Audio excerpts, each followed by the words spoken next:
بسم اللہ الرحمن الرحیم۔ روحیل وائس کے معزز دوستو، السلام علیکم۔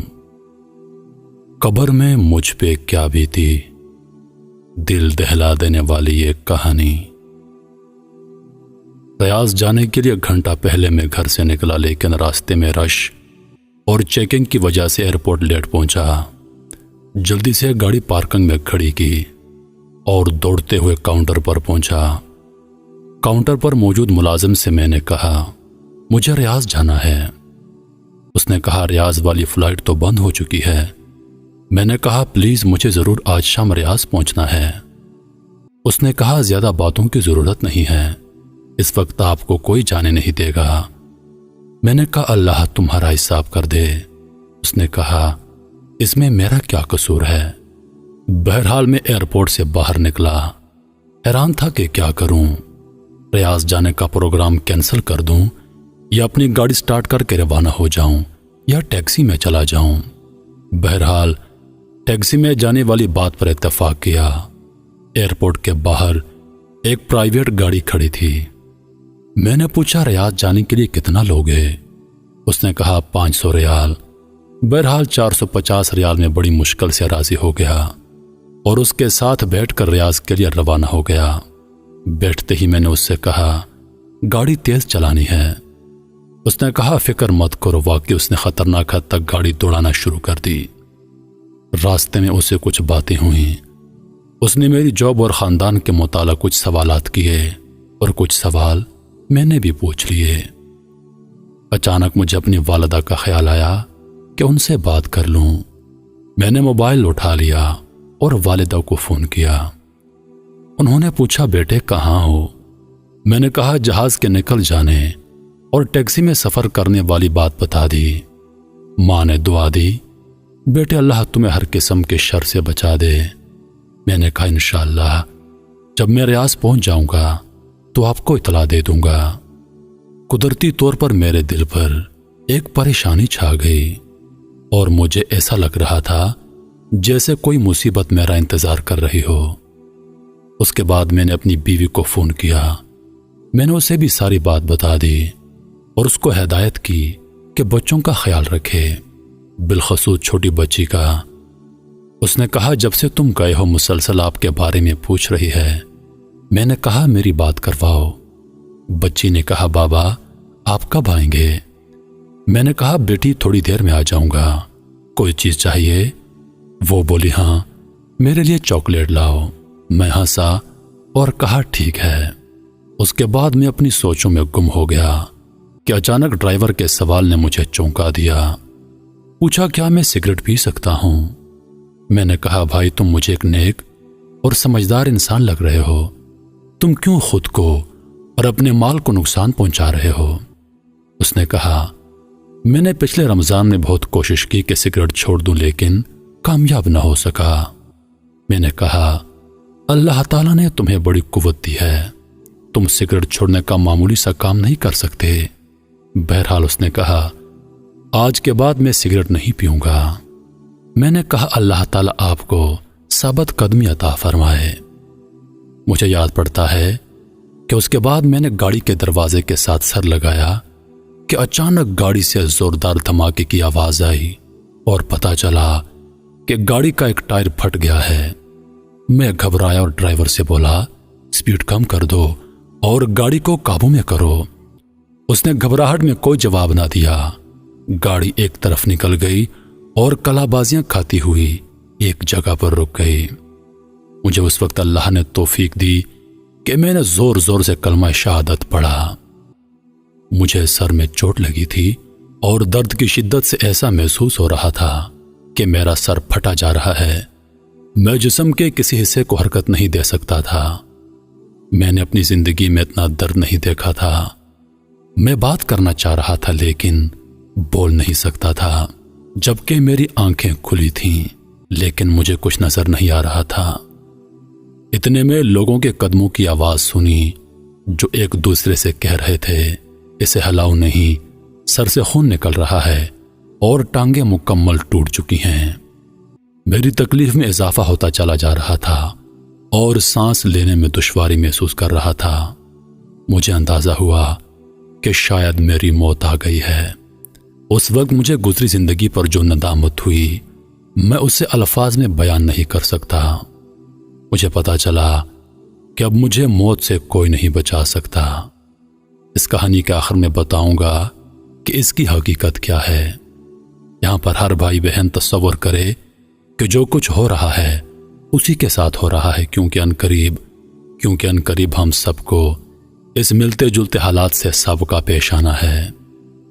اس کے بعد لوگوں کی آوازیں آنا بند ہو گئیں، میری آنکھوں کے سامنے مکمل تاریکی چھا گئی اور میں ایسا محسوس کر رہا تھا جیسے میرے جسم کو چھریوں سے کاٹا جا رہا ہو۔ اتنے میں مجھے ایک سفید پوش آدمی نظر آیا۔ اس نے مجھے کہا، بیٹے تمہاری زندگی کی آخری گھڑی ہے، میں تم کو نصیحت کرنا چاہتا ہوں کیونکہ اللہ تعالیٰ نے مجھے تمہارے پاس بھیجا ہے۔ میں نے پوچھا، کیا نصیحت؟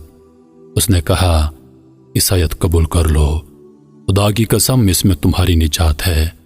اگر تم اس پر ایمان لائے تو تمہیں میں اپنے گھر والوں کو لوٹا دوں گا اور تمہاری روح واپس لے آؤں گا۔ جلدی سے بولو، وقت بہت کم ہے۔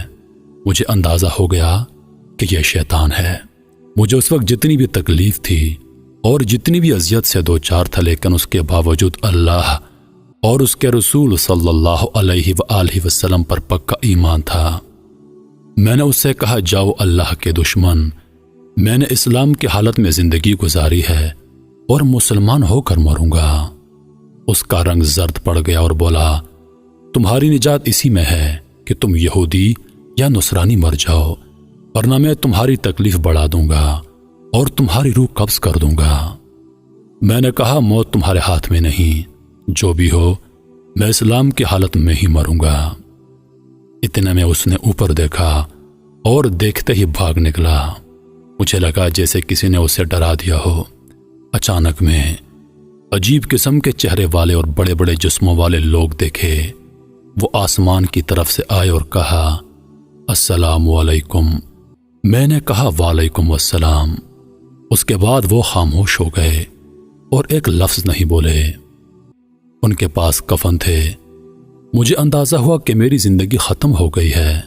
ان میں سے ایک بہت بڑا فرشتہ میری طرف آیا اور کہا، اے نیک روح، اللہ کی مغفرت اور اس کی خوشنودی کی طرف نکل آ۔ یہ بات سن کر میری خوشی کا ٹھکانہ نہیں رہا۔ میں نے کہا، اللہ کے فرشتے، میں حاضر ہوں۔ اس نے میری روح کھینچ لی۔ مجھے ایسا محسوس ہو رہا تھا جیسے میں نیند اور حقیقت کے مابین ہوں۔ ایسا لگا کہ مجھے جسم سے آسمان کی طرف اٹھایا جا رہا ہے۔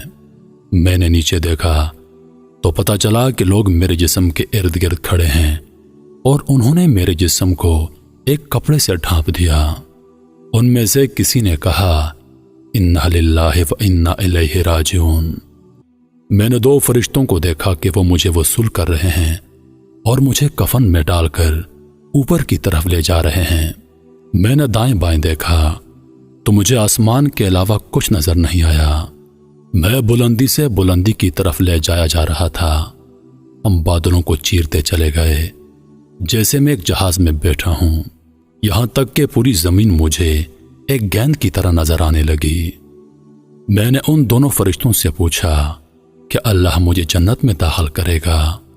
انہوں نے کہا، اس کا علم صرف اللہ تعالیٰ کو ہے، ہمیں صرف تمہاری روح قبض کرنے کی ذمہ داری سونپی گئی تھی اور ہم صرف مسلمانوں پر مامور ہیں۔ ہمارے قریب سے کچھ اور فرشتے گزر گئے جن کے پاس ایک روح تھی اور اس سے ایسی خوشبو آ رہی تھی کہ میں نے اپنی زندگی میں اتنی زبردست خوشبو نہیں سونگھی تھی۔ میں نے حیرانگی کے عالم میں فرشتوں سے پوچھا، یہ کون ہے؟ انہوں نے کہا، یہ ایک شہید ہے جس کا نام ابو لاباد ہے۔ میں نے کہا، کاش میں شہید ہو کر مرتا۔ اس کے بعد کچھ اور فرشتے ہمارے قریب سے گزرے اور ان کے پاس ایک روح تھی جس سے سخت بدبو آ رہی تھی۔ میں نے پوچھا، یہ کون ہے؟ انہوں نے کہا، یہ بتوں کو پوجنے والا ہے جسے تھوڑی دیر پہلے اللہ تعالیٰ نے اپنے عذاب سے ہلاک کر دیا۔ میں نے کہا کہ شکر ہے میں کم از کم مسلمان مرا ہوں۔ میں نے کہا، میں نے آخرت کے سفر کے حوالے سے بہت پڑھا ہے، لیکن یہ جو کچھ ہو رہا ہے میں نے کبھی اس کا تصور نہیں کیا۔ انہوں نے کہا، شکر کرو مسلمان مرے ہو، لیکن ابھی تمہارے سامنے سفر بہت لمبا ہے اور بے شمار مراحل ہیں۔ اس کے بعد ہم فرشتوں کے ایک بہت بڑے گروہ کے پاس سے گزر گئے اور ہم نے انہیں سلام کیا۔ انہوں نے پوچھا، یہ کون ہے؟ میرے ساتھ والے 2 فرشتوں نے جواب دیا کہ یہ ایک مسلمان ہے جو تھوڑی دیر پہلے مرا ہے، اور اللہ نے ہمیں اس کی روح قبض کرنے کا حکم دیا۔ انہوں نے کہا، مسلمانوں کے لیے بشارت ہے کیونکہ یہ اچھے لوگ ہیں۔ میں نے فرشتوں سے پوچھا، یہ کون لوگ ہیں؟ انہوں نے کہا، یہ وہ فرشتے ہیں جو آسمان کی حفاظت کرتے ہیں اور یہاں سے شیطانوں پر شہاب پھینکتے رہتے ہیں۔ میں نے کہا، یہ تو اللہ تعالیٰ کی بہت عظیم مخلوق ہے۔ انہوں نے کہا، اس سے بھی زیادہ عظیم فرشتے ہیں۔ میں نے پوچھا، کون ہے وہ؟ بولے، جبریل اور عرش کو اٹھانے والے فرشتے۔ یہ سب مخلوق ایسی ہے کہ اللہ تعالیٰ کے حکم کی سرتابی نہیں کرتے۔ اللہ پاک ان کو جو حکم دیتا ہے وہ کرتے ہیں۔ اس کے بعد ہم مزید اوپر چڑھتے گئے، یہاں تک کہ آسمان کی دنیا پر پہنچ گئے۔ میں اس وقت ایک خوف اور قرب کے عالم میں تھا کہ نہ معلوم آگے کیا ہوگا۔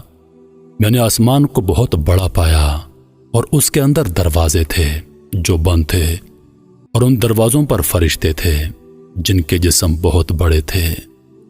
فرشتوں نے کہا، السلام علیکم ورحمۃ اللہ وبرکاتہ، اور ان کے ساتھ میں نے بھی یہ الفاظ دہرائے۔ دوسرے فرشتوں نے جواباً کہا، وعلیکم السلام ورحمۃ اللہ وبرکاتہ، اور انہوں نے کہا، رحمت کے فرشتوں اہلاً و سہلاً، ضرور یہ مسلمان ہوگا۔ میرے ساتھ والے فرشتوں نے کہا، ہاں یہ مسلمان ہے۔ انہوں نے کہا، تم اندر آ سکتے ہو کیونکہ آسمان کے دروازے صرف مسلمانوں کے لیے کھلتے ہیں۔ کافروں کے بارے میں اللہ تعالیٰ کا حکم ہے، اور کافروں کے لیے آسمان کے دروازے نہیں کھلیں گے۔ ہم اندر آ گئے تو بہت ساری عجیب چیزیں دیکھیں۔ پھر ہم آگے بڑھے اور اوپر چڑھنا شروع کر دیا، یہاں تک کہ پہلا، دوسرا، تیسرا، چوتھا، پانچواں، چھٹا اور بلاخت 7ویں آسمان پر جا پہنچے۔ یہ آسمان باقی تمام آسمانوں سے بڑا نظر آ رہا تھا، جیسے ایک بہت بڑا سمندر۔ فرشتوں نے سلام کیا، مجھ پر عجیب ہیبت طاری ہوئی، سر نیچے کیا اور آنسو جاری ہو گئے۔ فرشتوں کو کہا گیا، اسے زمین کی طرف واپس لے جاؤ، کیونکہ میں نے انہیں زمین سے پیدا کیا اور اسی میں سے ان کی واپسی ہوگی، اور ایک بار پھر اسی زمین سے ان کو دوبارہ اٹھاؤں گا۔ شدید رعب، ہیبت اور خوشی کے ملے جلے جذبات میں نے کہا، پروردگار تو پاک ہے، لیکن ہم نے تیری وہ بندگی نہیں کی جو ہونی چاہیے تھی۔ فرشتے مجھے لے کر واپس زمین کی طرف روانہ ہوئے، اور جہاں جہاں سے گزرتے گئے فرشتوں کو سلام کرتے گئے۔ میں نے راستے میں ان سے پوچھا، کیا میں اپنے جسم اور گھر والوں کے متعلق جان سکتا ہوں؟ انہوں نے کہا، اپنے جسم کو ان قریب تم دیکھ لو گے، لیکن جہاں تک تمہارے گھر والوں کا تعلق ہے ان کی نیکیاں آپ کو پہنچتی رہیں گی، لیکن تم انہیں دیکھ نہیں سکتے۔ اس کے بعد وہ مجھے زمین پر واپس لے آئے اور کہا، اب تم اپنے جسم کے ساتھ رہو، ہمارا کام ختم ہو گیا، اب قبر میں تمہارے پاس دوسرے فرشتے آئیں گے۔ میں نے کہا، اللہ تعالیٰ آپ کو جزائے خیر دے، کیا میں دوبارہ آپ کو دیکھ سکوں گا؟ انہوں نے کہا، ہاں، قیامت کے دن۔ اس کے ساتھ ہی ان پر ہیبت طاری ہوئی۔ پھر انہوں نے کہا، اگر تم اہل جنت میں سے نکلے تو ہم ساتھ ساتھ ہوں گے انشاءاللہ۔ میں نے پوچھا، جو کچھ میں نے دیکھا اور سنا، کیا اس کے بعد بھی میرے جنت میں جانے میں کوئی شک رہ گیا ہے؟ انہوں نے کہا، تمہارے جنت جانے کے بارے میں اللہ تعالیٰ بہتر جانتا ہے۔ تم کو جو عزت ملی وہ صرف اس لیے کہ تم مسلمان مرے ہو، لیکن تمہیں اعمال کی پیشی اور میزان سے ضرور سابقہ پیش آنا ہے۔ مجھے اپنے گناہ یاد آئے اور کہا کہ زور زور سے رو لوں۔ انہوں نے کہا، اپنے رب سے نیک گمان کرو کیونکہ وہ کسی پر ظلم ہرگز نہیں کرتا۔ اس کے بعد انہوں نے سلام کیا اور بڑی تیزی سے اوپر کی طرف اٹھ گئے۔ میں نے اپنے جسم پر نظر دوڑائی، میری آنکھیں بند تھیں اور میرے ارد گرد میرے بھائی اور والد صاحب رو رہے تھے۔ اس کے بعد میرے جسم پر پانی ڈالا گیا تو مجھے پتا چلا کہ مجھے غسل دیا جا رہا ہے۔ ان کے رونے سے مجھے تکلیف ملتی اور جب میرے لیے دعا کرتے تو اللہ پاک مجھ پر رحم فرماتا۔ ان کی یہ بات مجھے راحت پہنچاتی۔ اس کے بعد میرے جسم کو سفید کفن پہنایا گیا۔ میں نے اپنے دل میں کہا، افسوس، میں اپنے جسم کو اللہ کی راہ میں ختم کرتا، کاش میں شہید ہوتا۔ افسوس، میں ایک گھڑی بھی اللہ کی ذکر یا نماز یا عبادت کے بغیر نہ گزارتا، کاش میں شب و روز اللہ کی راہ میں مال خرچ کرتا۔ افسوس، ہائے افسوس۔ اتنے میں لوگوں نے میرا جسم اٹھایا۔ میں اپنے جسم کو دیکھ رہا تھا لیکن نہ تو اس کے اندر جا سکتا ہوں اور نہ دور ہو سکتا ہوں۔ ایک عجیب سی صورتحال سے دو چار تھا۔ مجھے جب اٹھایا گیا تو جو چیز میرے لیے اس وقت تکلیف دہ تھی وہ میرے گھر والوں کا رونا تھا۔ میرا دل کر رہا تھا کہ میں اپنے ابا سے کہہ دوں، ابا جان آپ رونا بند کر دیں، بلکہ میرے لیے دعا کریں کیونکہ آپ کا رونا مجھے تکلیف دے رہا ہے۔ میرے رشتہ داروں میں اس وقت جو کوئی میرے لیے دعا کرتا تو اس سے مجھے راحت ملتی۔ مجھے مسجد پہنچایا گیا اور وہاں پر اتارا گیا۔ میں نے سنا کہ لوگ نماز پڑھنے لگے۔ مجھے شدید خواہش ہوئی کہ میں بھی ان کے ساتھ نماز میں شریک ہو جاؤں۔ میں نے سوچا، کتنے خوش قسمت ہیں یہ لوگ کہ نیکیاں کما رہے ہیں جبکہ میرا عمل نامہ بند ہو گیا ہے۔ نماز ختم ہو گئی۔ مؤذن نے اعلان کیا۔ امام میرے قریب آیا اور نماز جنازہ شروع کر دی۔ میں حیران تھا کہ وہاں بہت سارے فرشتے آ گئے جو ایک دوسرے سے باتیں کر رہے تھے کہ نماز پڑھنے والے کتنے لوگ ہیں اور ان میں کتنے اللہ کو ماننے والے ہیں جو اللہ کے ساتھ کسی کو شریک نہیں کرتے۔ چوتھی تکبیر میں نے دیکھا کہ فرشتے کچھ لکھ رہے ہیں۔ مجھے اندازہ ہوا کہ وہ لوگوں کی دعائیں لکھ رہے ہیں۔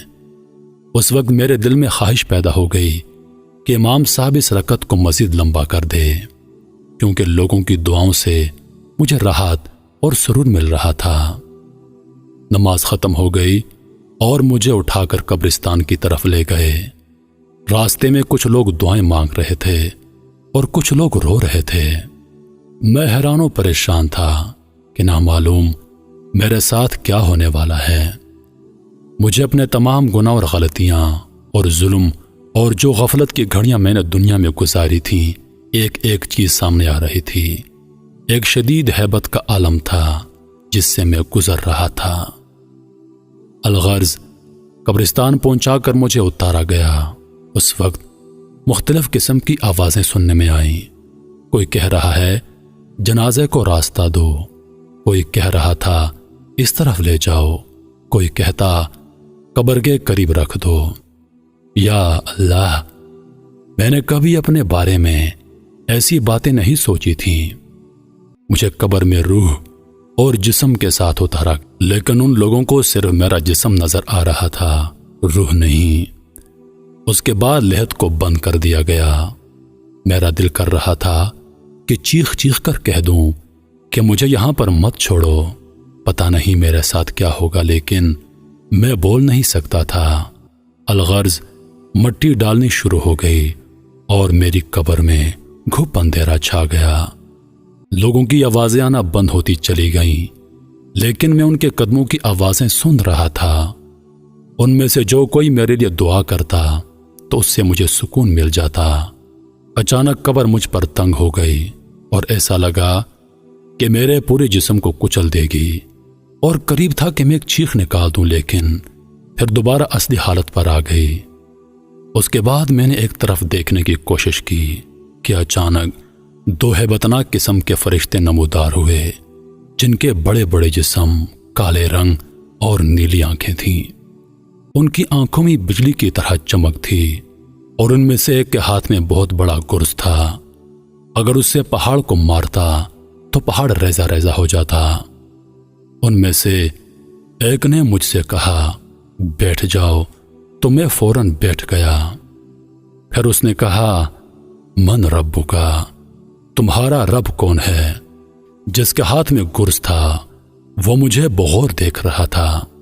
میں نے جلدی سے کہا ربی اللہ، میرا رب اللہ ہے۔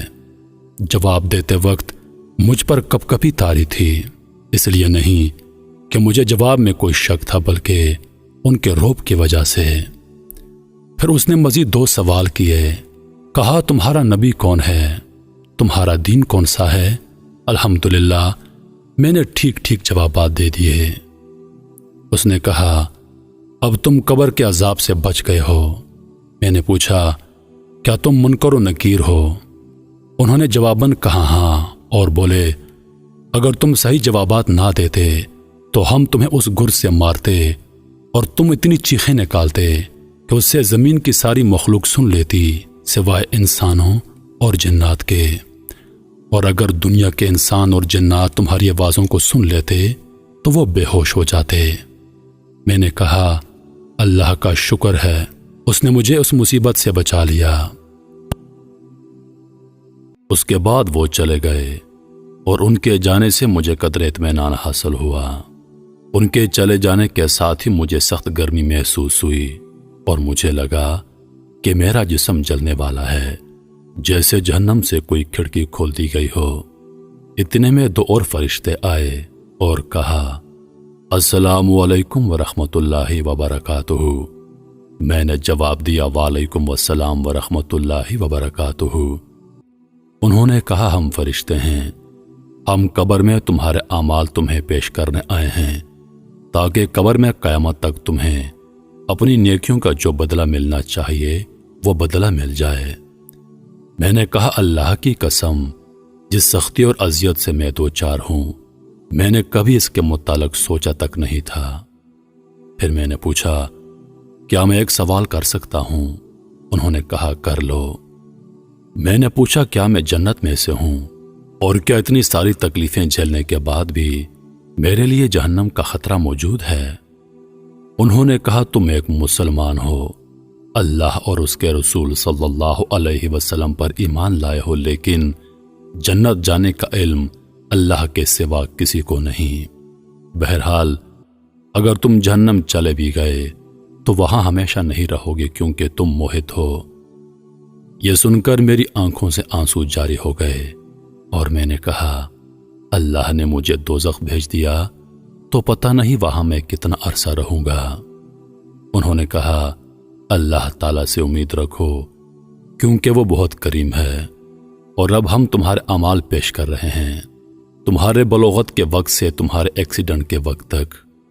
انہوں نے کہا سب سے پہلے ہم نماز سے شروع کرتے ہیں، کیونکہ کافر اور مسلمان کے مابین فرق کرنے والی چیز نماز ہے، لیکن فی الحال تمہارے سارے اعمال روک دیے گئے ہیں۔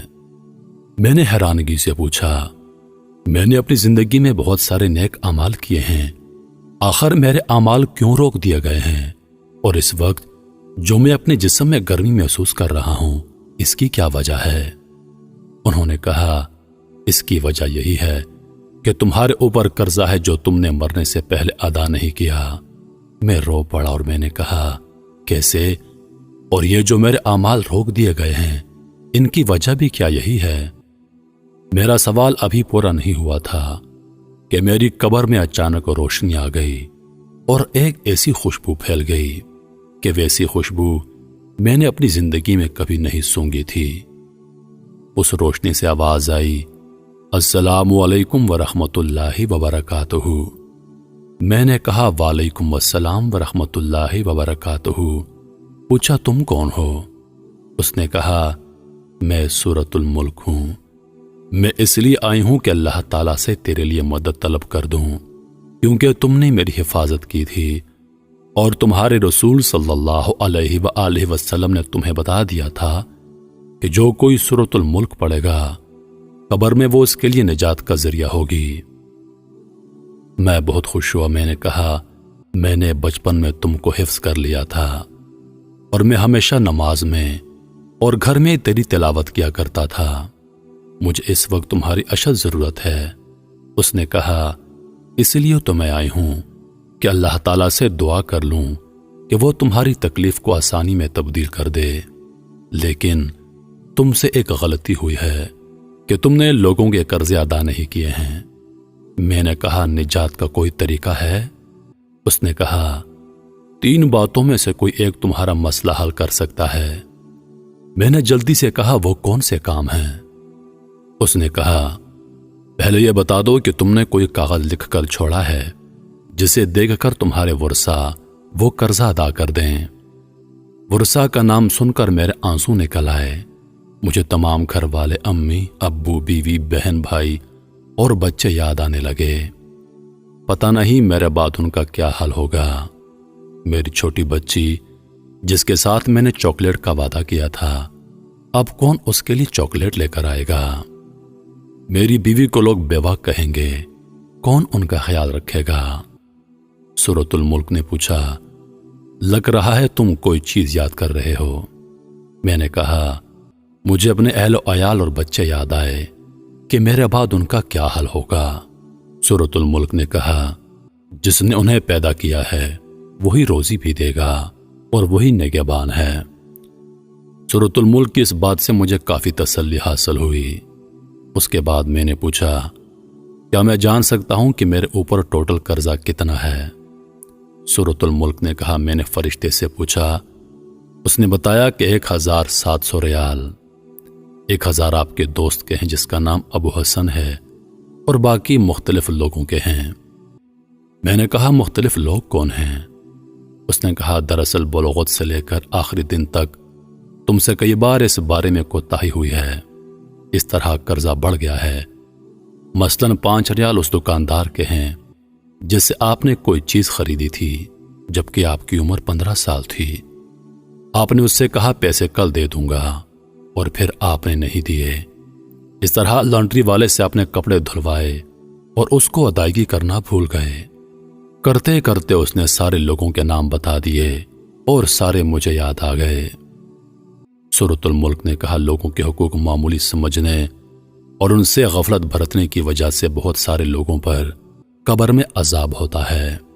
کیا تمہیں اپنے رسول صلی اللہ علیہ وآلہ وسلم نے خبر نہیں دی تھی کہ شہید کے اعمال بھی روک لیے جائیں گے جب تک اس کا قرضہ ادا نہیں ہوا ہو؟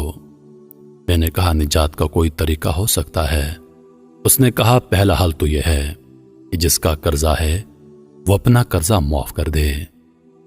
میں نے کہا، ان میں سے اکثر لوگ تو ان قرضوں کو بھول گئے ہیں جس طرح میں بھول گیا تھا، اور ان کو میرے مرنے کی خبر بھی نہیں ہوگی۔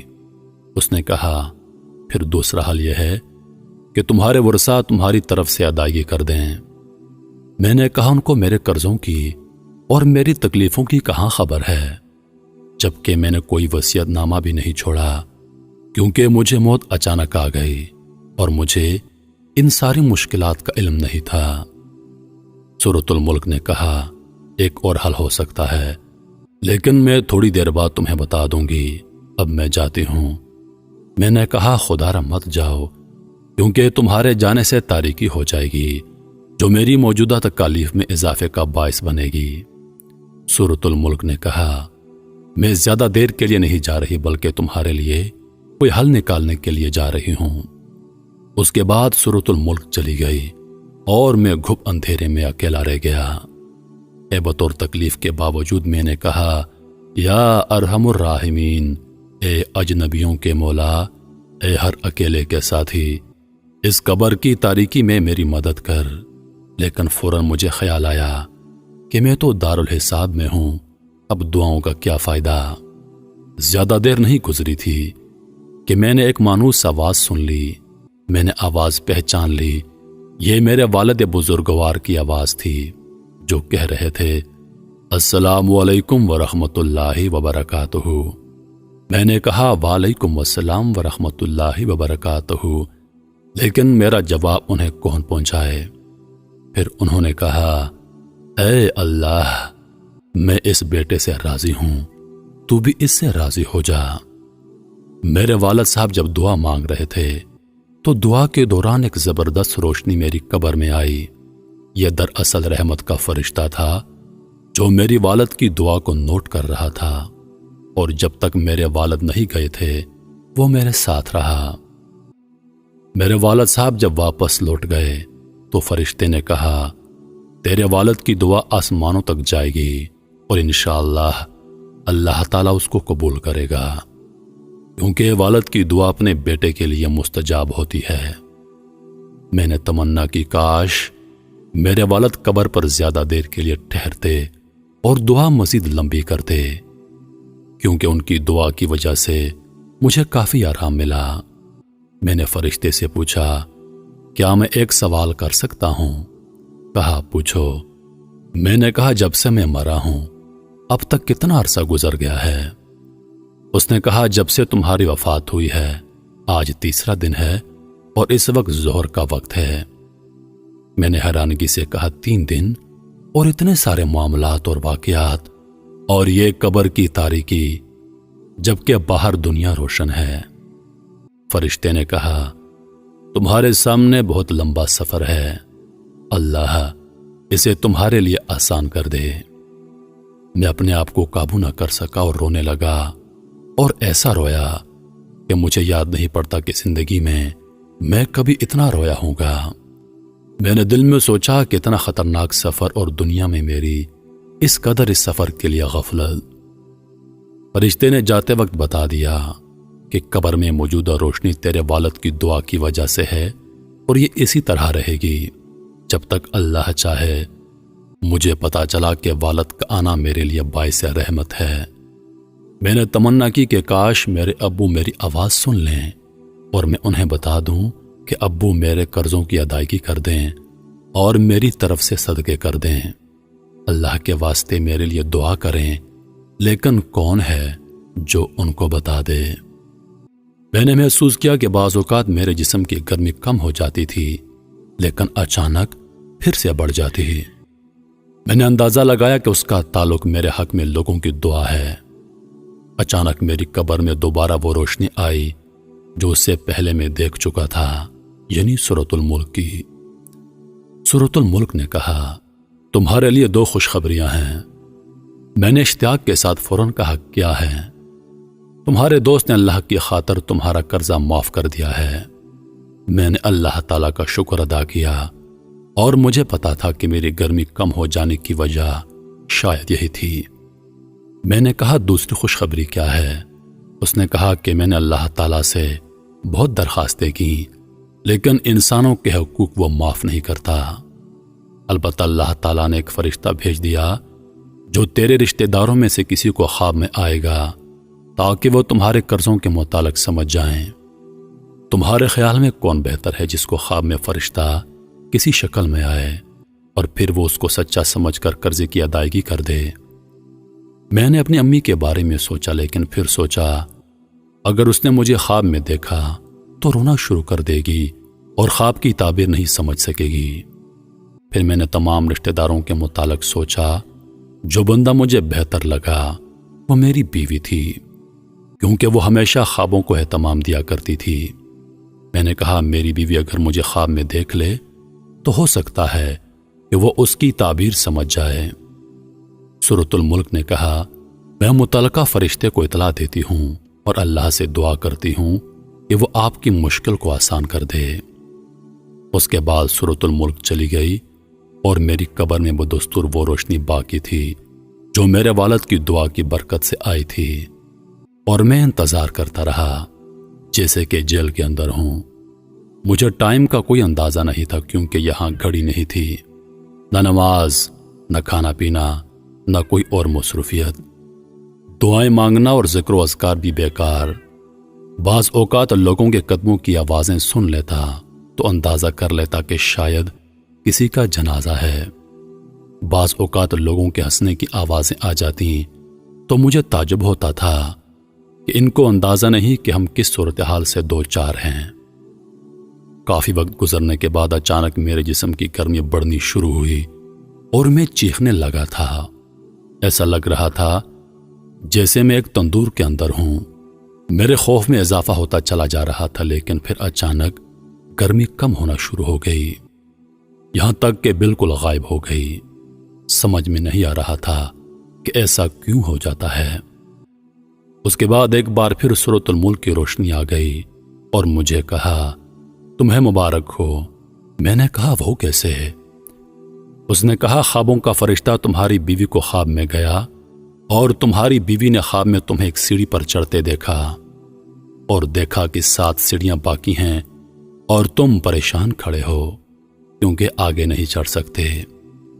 پھر وہ فجر کی نماز سے پہلے اٹھی، تمہاری یاد میں روئی اور صبح ہوتے ہی ایک عورت سے رابطہ کیا جو خوابوں کی تفسیر کرتی ہے اور اسے اپنا خواب سنایا۔ اس عورت نے کہا، اے بیٹی، تمہارے شوہر قبر میں تکلیف میں مبتلا ہیں کیونکہ اس پر کسی کا 700 ریال کا قرضہ ہے۔ تیری بیوی نے پوچھا، کس کا قرضہ ہے اور ہم کیسے ادا کریں؟ اس نے کہا، مجھے نہیں معلوم، اس بارے میں علماء سے معلوم کرو۔ پھر تیری بیوی نے ایک شیخ کی اہلیہ سے رابطہ کیا اور اس کو ساری بات بتا دی تاکہ وہ شیخ سے جواب پوچھ لے۔ الغر شیخ نے کہا کہ میت کی طرف سے صدقہ کر دے، ہو سکتا ہے کہ اللہ تعالیٰ اسے قبول کر کے میت کا عذاب ہٹا دے۔ تیری بیوی کے پاس سونا تھا جس کی قیمت 4000 ریال تھی۔ اس نے وہ سونا تیرے والد کو دیا اور تیرے والد نے ان کے ساتھ کچھ رقم مزید لگا کر صدقہ کر دیا اور یوں تیرا مسئلہ حل ہو گیا۔ میں نے کہا، الحمدللہ، مجھے اس وقت کوئی تکلیف نہیں ہے اور یہ سب کچھ اللہ تعالیٰ کے فضل اور تیرے تعاون سے ہوا۔ سورۃ الملک نے کہا، اب اعمال والے فرشتے تمہارے پاس آئیں گے۔ میں نے پوچھا، کیا اس کے بعد بھی میرے لیے کوئی خطرہ ہے؟ اس نے کہا، سفر بہت لمبا ہے، ہو سکتا ہے اس میں کئی سال لگ جائیں، لہٰذا اس کے لیے تیار رہو۔ کئی سال والے جواب نے مجھے مزید پریشان کر دیا۔ سورۃ الملک نے کہا، بہت سارے لوگ صرف اس وجہ سے قبروں میں عذاب جھیل رہے ہیں کہ وہ بعض باتوں کو معمولی سمجھتے تھے جبکہ اللہ کے نزدیک وہ معمولی نہیں ہیں۔ میں نے کہا، مثلاً کون سے اعمال؟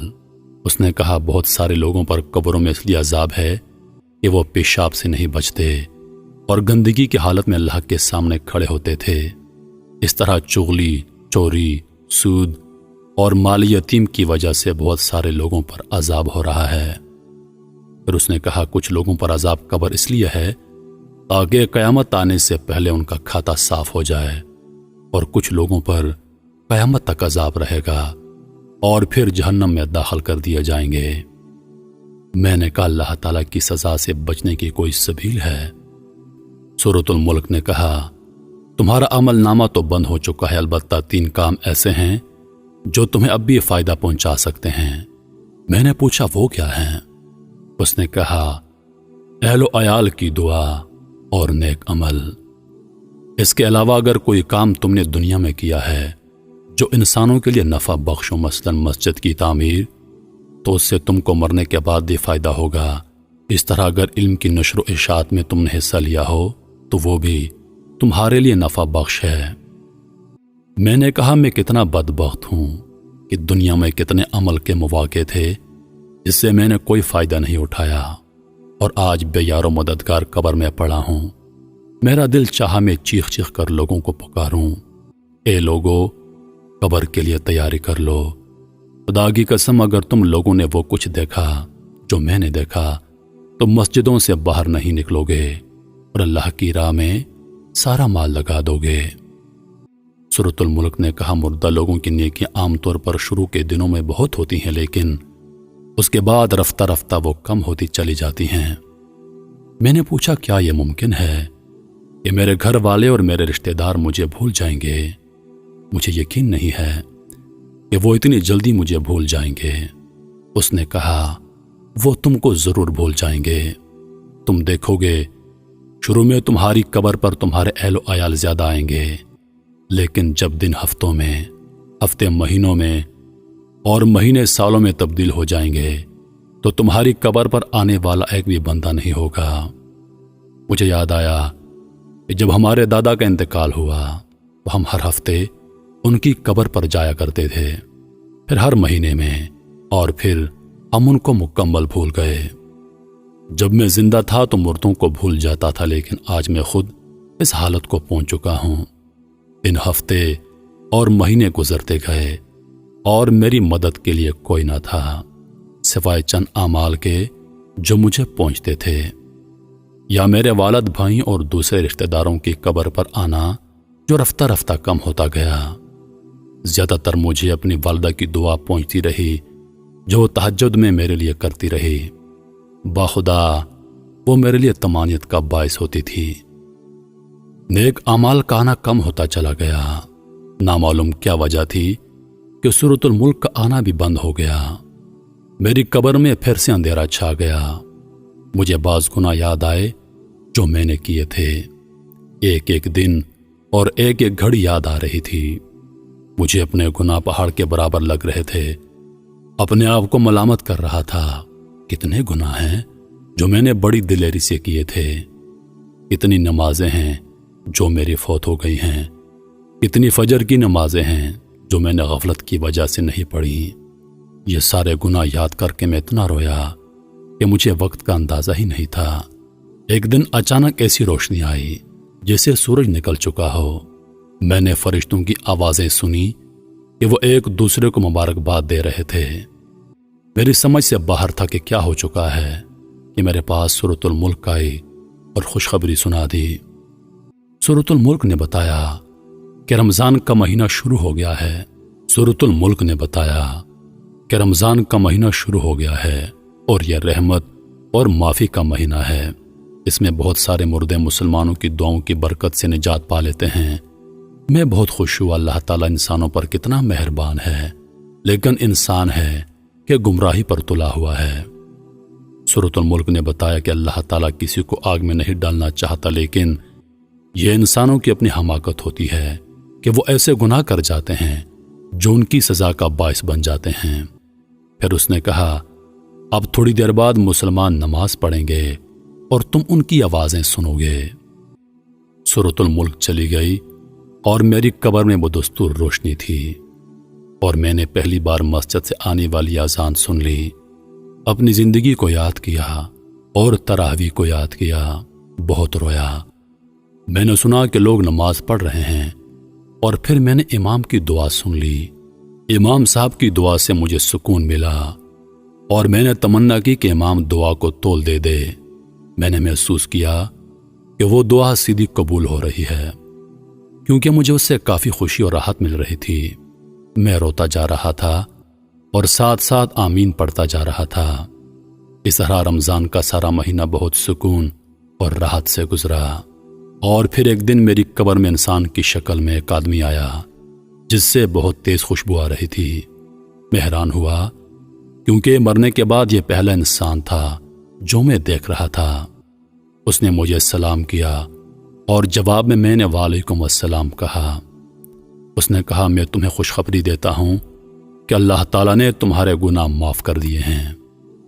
میں نے کہا، اللہ آپ کو جزائے خیر دے، آپ کون ہیں؟ میں پہلی مرتبہ قبر میں انسان کی شکل دیکھ رہا ہوں۔ اس نے کہا، میں انسان نہیں ہوں۔ میں نے پوچھا، کیا فرشتے ہیں؟ بولا، نہیں، دراصل میں تمہارا نیک عمل ہوں۔ تمہاری نمازیں، تمہارے روزے، حج، انفاق فی سبیل اللہ اور صلح رحمی وغیرہ وغیرہ کو اللہ تعالیٰ نے اس شکل میں تمہارے پاس بھیجا ہے۔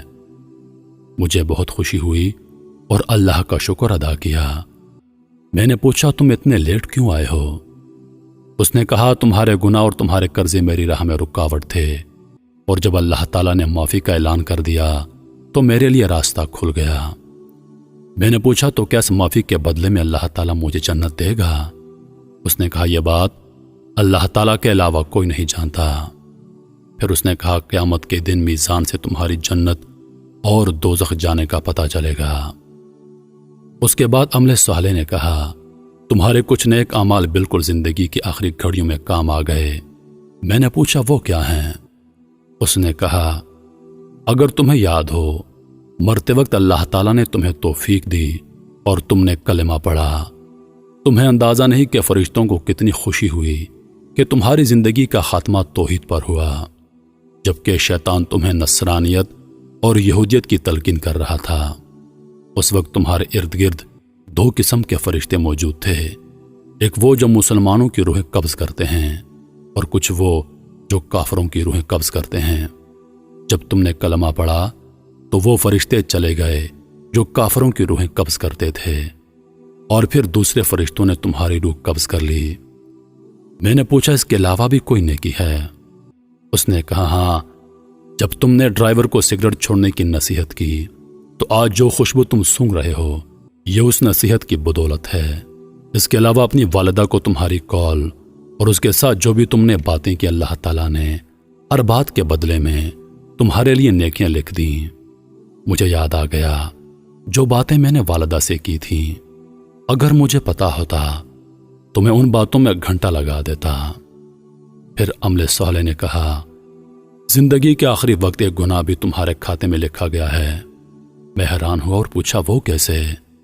عملے صالح بولا تم نے بچی سے کہا کہ میں تھوڑی دیر میں آ جاؤں گا، اس طرح تم نے اسے جھوٹ بول دیا، کاش مرنے سے پہلے تم توبہ کر لیتے۔ میں رویا، میں نے کہا اللہ کی قسم میرا ارادہ جھوٹ کا نہیں تھا، بلکہ میرا خیال یہ تھا کہ اس طرح وہ میرے آنے تک صبر کر لے گی۔ اس نے کہا جو بھی ہو آدمی کو سچ بولنا چاہیے، کیونکہ اللہ تعالیٰ سچے لوگوں کو پسند کرتا ہے اور جھوٹ بولنے والوں کو ناپسند کرتا ہے، لیکن لوگ اس میں بہت تساہل اور غفلت کا مظاہرہ کرتے ہیں۔ پھر اس نے کہا تمہاری وہ بات بھی گناہ کے کھاتے میں لکھ دی گئی ہے جو تم نے ایئرپورٹ میں کاؤنٹر پر بیٹھے ہوئے شخص سے کہہ دی کہ اللہ تعالیٰ تمہارا حساب کر دے۔ اس طرح تم نے ایک مسلمان کا دل دکھا دیا۔ میں حیران ہو گیا کہ اتنی معمولی باتیں بھی ثواب اور گناہ کا باعث بنتی ہیں۔ عملے صالح نے مزید بتایا یہ انسانوں پر اللہ تعالیٰ کا بہت بڑا احسان ہے کہ جب وہ ایک نیکی کریں تو اللہ تعالیٰ اسے 10 گنا بلکہ 700 گنا بڑھا دیتا ہے، اور بہترین اعمال وہ ہیں جو اللہ تعالیٰ کو زیادہ محبوب ہیں۔ میں نے کہا 5 وقتہ نمازوں کے بارے میں کیا خیال ہے؟ عملے صالح نے کہا نماز، زکوٰۃ، روزہ، حج وغیرہ تو فرائض ہیں، میں ان کے علاوہ بھی تمہیں ایسے اعمال بتا دوں گا جو اللہ تعالیٰ کو بہت محبوب ہیں۔ میں نے کہا وہ کیا ہیں؟ بولا تمہاری عمر جب 20 سال تھی تم عمرے کے لیے گئے، رمضان کے مہینے میں گئے تھے، تم نے وہاں 100 ریال کی افطاری خرید کر لوگوں میں بانٹ دی، اس کا اجر تم نے کمایا ہے۔ اس طرح ایک بار تم نے بوڑھی عورت کو کھانا کھلایا تھا، وہ بوڑھی ایک نیک عورت تھی، اس نے جو تمہیں دعائیں دی ہیں اس کے بدلے اللہ تعالیٰ نے تمہیں بہت نیکیاں اور اجر دیا ہے۔ میں تمہیں ایک اور بات بتا دوں، ایک بار تم مدینہ جا رہے تھے کہ راستے میں تمہیں ایک آدمی کھڑا ملا جس کی گاڑی خراب تھی، تم نے اس کی جو مدد کی اللہ تعالیٰ کو تمہاری وہ نیکی بہت پسند آئی اور تمہیں اس کا بہت بڑا اجر ملا ہے۔ اس کے بعد میری قبر کھل گئی اور اس میں بہت زیادہ روشنی آ گئی اور فرشتوں کے گروہ در گروہ آتے ہوئے نظر آئے، عملے صالح بھی۔ عزیز دوستو ذرا سوچئے، یہ کہانی عبرت کے لیے لکھی گئی ہے لیکن احادیث سے مبارکہ کے بیان کے عین مطابق ہے۔ کیا اس کہانی کے سننے کے بعد بھی ہم آخرت کے لیے فکر مند نہیں ہوں گے؟ کیا اس کہانی کے بعد بھی ہم گناہ کریں گے؟ عزیز دوستو اس پیغام کو اپنے دوستوں کے ساتھ ضرور شیئر کرو، کیونکہ جب تک کوئی یہ ویڈیو دیکھتا رہے گا جنت میں آپ کے نام کا درخت لگتا رہے گا، کیونکہ یہ صدقہ جاریہ ہے اور صدقہ جاریہ کا ثواب مرنے کے بعد بھی آپ کو ملتا رہے گا۔ اے اللہ، جب تو اپنی رحمتوں کے دروازے کھولے اور پکارے، اے کوئی رحمت مانگنے والا، اے کوئی خوشیاں مانگنے والا، اے کوئی شفا مانگنے والا، اے کوئی میرے محبوب صلی اللہ علیہ وآلہ وسلم کی چاہت مانگنے والا، تو میری دعا ہے یا اللہ ساری خوشی، ساری رحمت، ساری کامیابیاں، ساری برکتیں، ساری نعمتیں نبی پاک صلی اللہ علیہ وآلہ وسلم کی چاہت اس شخص کو دے دے جو اس میسج کو دوسرے لوگوں تک پہنچائے گا۔ آمین یا رب العالمین۔ نبی پاک صلی اللہ علیہ وآلہ وسلم کا ارشاد پاک ہے، ان موقعوں پر دعا مانگو، اس وقت دعا رد نہیں ہوگی جب دھوپ میں بارش ہو رہی ہو، جب اذان ہو رہی ہو، سفر کے دوران، جمعہ کے دن رات کے وقت جب آنکھ کھل جائے۔ عزیز دوستو، اپنی دعاؤں میں یاد رکھیے گا۔ انشاءاللہ زندگی رہی تو اگلی بار ایک اور ویڈیو لے کر آپ کی خدمت میں حاضر ہوں گا۔ تب تک کے لیے خدا حافظ۔ اللہ پاک